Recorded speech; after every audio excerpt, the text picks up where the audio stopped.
August 26, 2025, Doha, Qatar.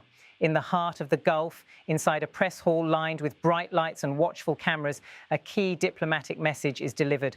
Qatar, long acting as a mediator in one of the world's most protracted conflicts, declares that the responsibility for moving forward on a Gaza Truce proposal now lies squarely with Israel.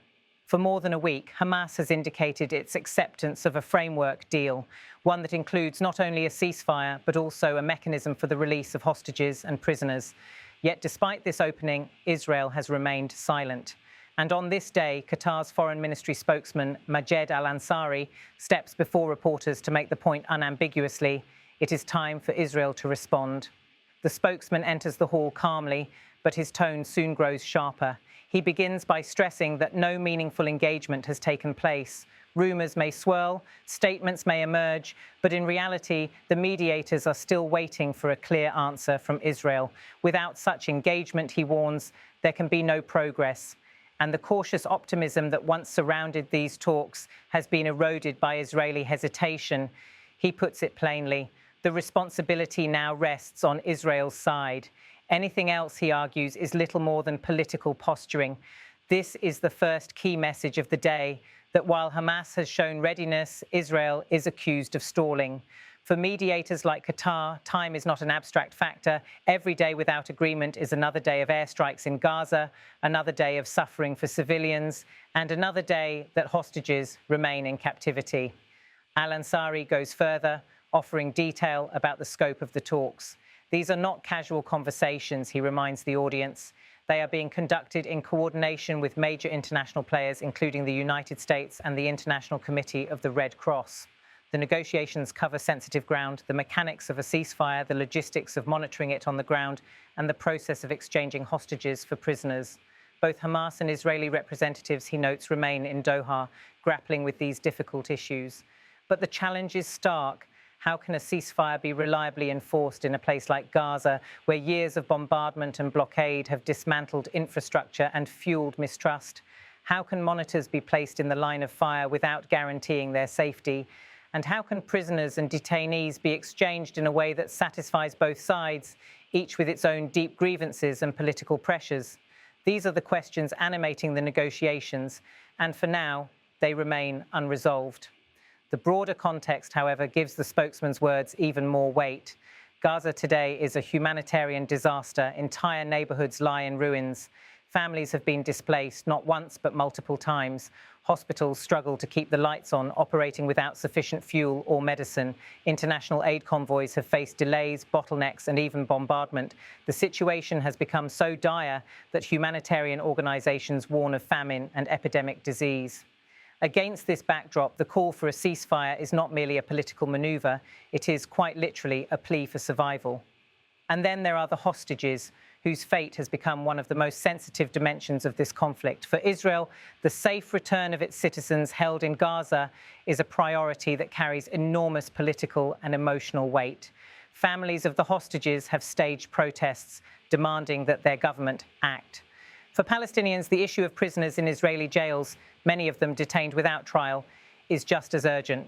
The promise of an exchange is thus not only about humanitarian relief, but also about addressing two parallel national traumas.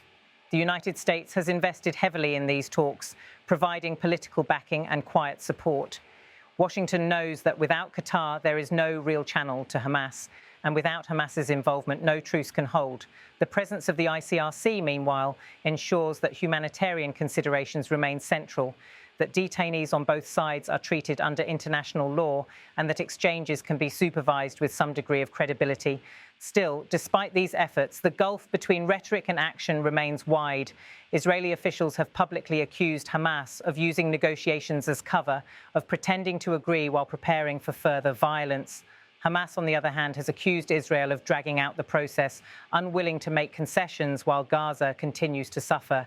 This blame game has left mediators frustrated, and al-Ansari's message today is an attempt to cut through the noise.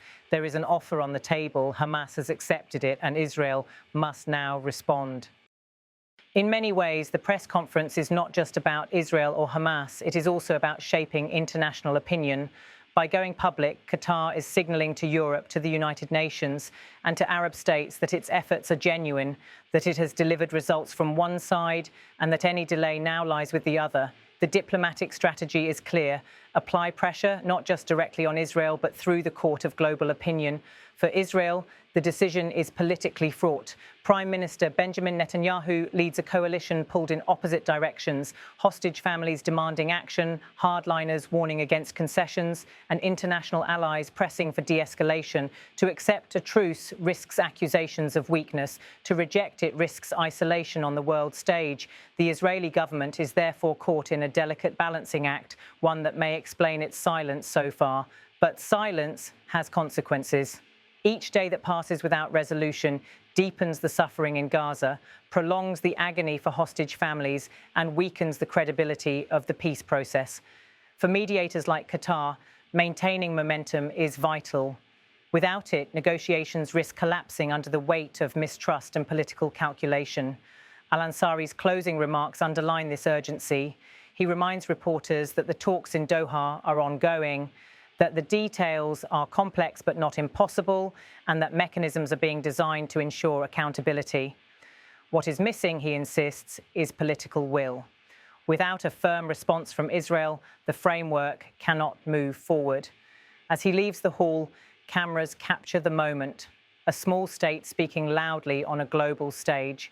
Qatar has positioned itself not just as a facilitator, but as a broker with moral authority, willing to call out hesitation where it sees it. The press conference is both an update and a warning. The world cannot wait forever, and so the responsibility now shifts. From Doha, the message reverberates to Tel Aviv, to Washington, to the United Nations. Israel must decide. The path to a ceasefire, to prisoner exchanges, to a pause in the violence lies open, but only if Israel chooses to walk it. For Gaza's civilians, that choice will determine whether aid trucks can finally roll in unimpeded, whether children can sleep without the sound of bombs, whether hospitals can function without fear of collapse. For Israel, it will decide whether hostage families can be reunited, whether it can ease international pressure, whether it can reframe the conflict on its own terms.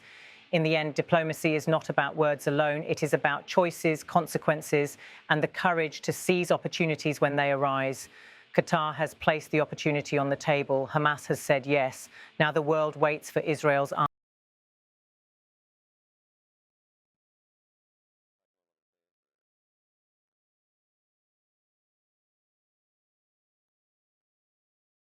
But I will say very clearly that there is no engagement, meaning that we are still waiting for an answer.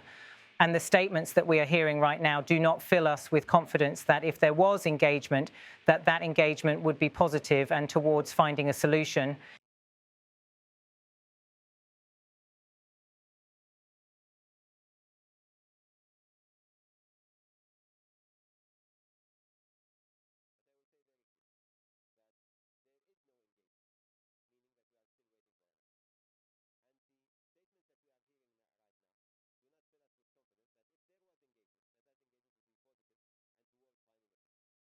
We have to say it very clearly. The responsibility now lies on the Israeli side to respond to an offer that is on the table. Anything else is political posturing by the Israeli side. These talks happened, of course, through complete coordination with our international partners, namely the United States and the ICRC. And the talks have included the discussions over finding a mechanism of monitoring the ceasefire alongside exchange of prisoners and detainees. Both parties are still in Doha discussing these issues and the mechanisms, especially when it comes to the exchange and the ceasefire.